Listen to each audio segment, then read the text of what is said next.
Assalamualaikum. Hi everyone, tara guys. Samahan niyo kami at ito, kagagaling lang namin sa industrial, hinatid namin ang mahal na hari. So ngayon, mag-grocery muna kami bago uwi ng bahay at gabi na pala. Umalis kami ng umaga, umuwi gabi na. Ayun. Mahaba yung yung daan. Kaya kwentuhan na lang tayo dito. So yes, nag-enjoy kami ng husto doon sa sa pinuntahan namin, ang saya. Kaya lang medyo malayo sa city 'yon. Kumbaga out city na talaga 'yon. Mga industrial dito, nandoon yung mga lahat ng factory. Kaya ayun, nakalinghap ng sariwang hangin sa disyerto, sariwang hangin sa mga bundok na walang kahoy. Meron ding kahoy pa isa-isa lang. So yes, ito nga, sabi ko mamamalingki muna tayo kasi para isahan na lang, sayang sa gasolina natin. So yun, nandito kami mamalingki. Kaunti lang na pamamalingki. Good for 1 week or 2 weeks. Kung hanggang saan matapos. So yes, ito na nga. Punta tayo sa mga fruits. Kasi alam nyo ba na pag ako namamalingki, siguro mga 50% sa fruits na pupunta yon. Mahilig sa fruits ang mga bata at saka ako din.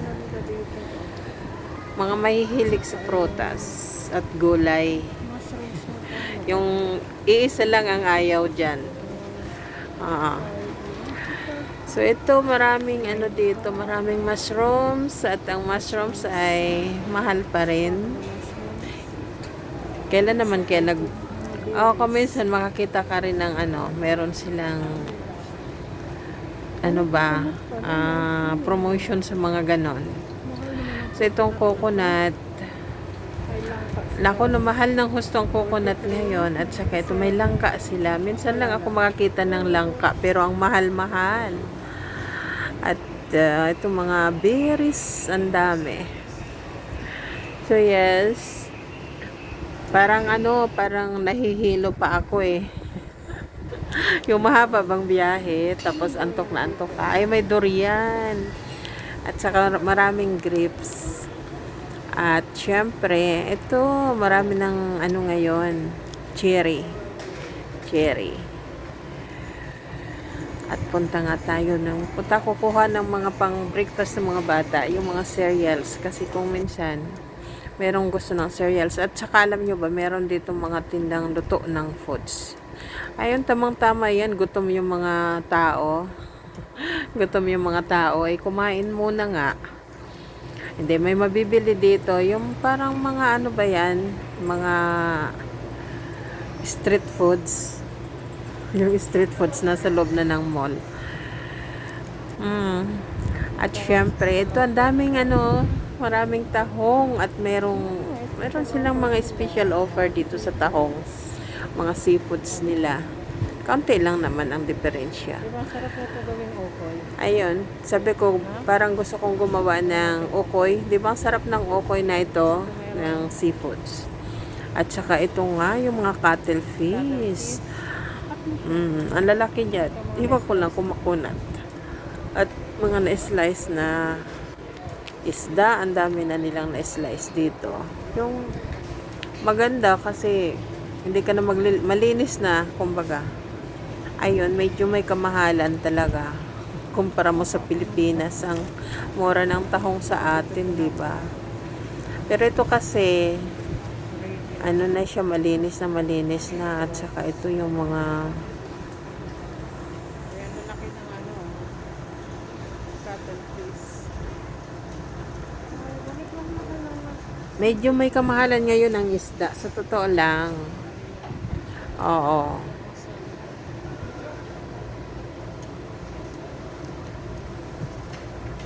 At punta tayo dito sa may sardines. Kasi mas gusto ko yung sardines. Yung paksiw pa ng sardines. Ang sarap. At saka yung bisugo. Yung pulang isda. Ito. At saka, yan, malangsa kasi yan eh. Diba? Punta tayo sa sardines. Gusto ko itong sardines. Kaso, wala na nga sila. Yan na lang oh. Sarap ko naman sana yan. Kakaunti na lang at saka parang bilasan ng husto. Wag na lang. Mga tipa tayo. At syempre, yung mga chocolate spread ng mga kiddos. May hilig sila dyan. Tulad naman sa nanay na hindi makapagluto ng maaga. Diba? Pwede na kayong mag-sandwich. Sabi ko, bili tayo ng ng isda. Kasi parang gusto kong magsabaw. Sarap kasi ng ng sabaw-sabaw, diba? May hinit pero hindi ako sanay kasi ako sa ganon. Sarap ng ng bagong, yung mga bagong huling isda sa atin. Dito kasi parang na rin yan eh. Syempre, dumaan na yan sa ice. Kumbaga hindi na gaanong fresh. Maraming tao ngayon kasi pag weekend kasi ang daming tao dito. Maraming namimili. Pero ang bilis lang namin. Ang bilis ko lang kasi kaunti lang naman yung pinang-grocery ko. Mga lang isda. Yung mga seafoods lang. Oo. Ganon. Kaunting gulay-gulay, kaunting fruits. Ganon lang. At chicken. Pero palagi na kasi yung chicken madaling lutuin. At ito nga, nandito na tayo sa sasakyan. Malayo pa kami sa aming uuwian. Kwentuhan muna tayo. Yung ayaw makinig, okay lang. Escape nyo na lang. Wala naman problema sa akin yun. Diba? Ganun talaga eh. Madaldal kasi.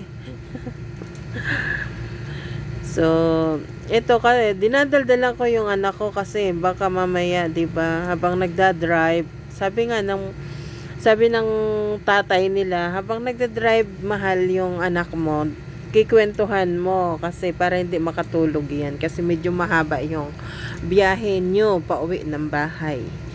So, yun ang ginagawa ko. Kinikwentuhan ko siya ng husto, kaya lang para hindi siya matulog. 'Di ba? Ang init kasi dito, ang init-init pa sa totoo lang. Sa Pinas, umuulan na. Sobrang ulan sa atin. Ingat lang tayo kasi 'di ba nagbabaha kung saan-saan. Mahirap na. Yung lumusong sa baha at kung merong mga diyan, 'di ba yung marumi kasi yung tubig. Kung may mga sugat-sugat tayo, wag nang lulusong. Ganon. Dito, lumulusong din kami sa mainit na panahon. Pero meron din ditong tag-ulan. Siguro mga months of October and November, umuulan na dito. So, yun naman, nagbabaha din. Yun naman, yung inaanod, pati yung mga sasakyan, kahit malaking sasakyan, dinadala ng baha.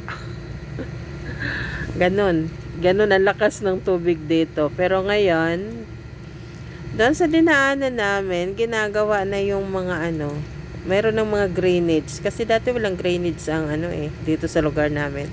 Pero ngayon, binubutasan na nila kasi takot sila sa baha. Siguro isang araw, babaha din, pero hindi nagdadala ng mga sasakyan. Tsaka kinatatakutan. Ako natatakot kapag umuulan dito kasi baka malunod ako sa baha. Malunod daw sa baha. Marunong ako lumangoy na. Probinsyana pa kaya. Magaling atong lumangoy day. Kaso, syempre nakakatakot. Saka marumi din eh. Kasi ang kulay ng dito parang putik. Yung baha, parang kulay puti kasi galing sa ano yun eh, galing sa desierto. Dinadala sa city yung mga ano, mga gravel. Oy, gravel daw. Yung sand pala. Oo. So, ganun din naman yun.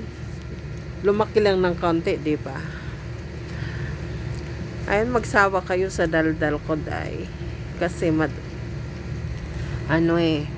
mahaba yung biyahe namin. Kailangan daldalan. Ako, yun ang sabi ng kamahalan. Daldalan mo yung anak mo para hindi siya antukin.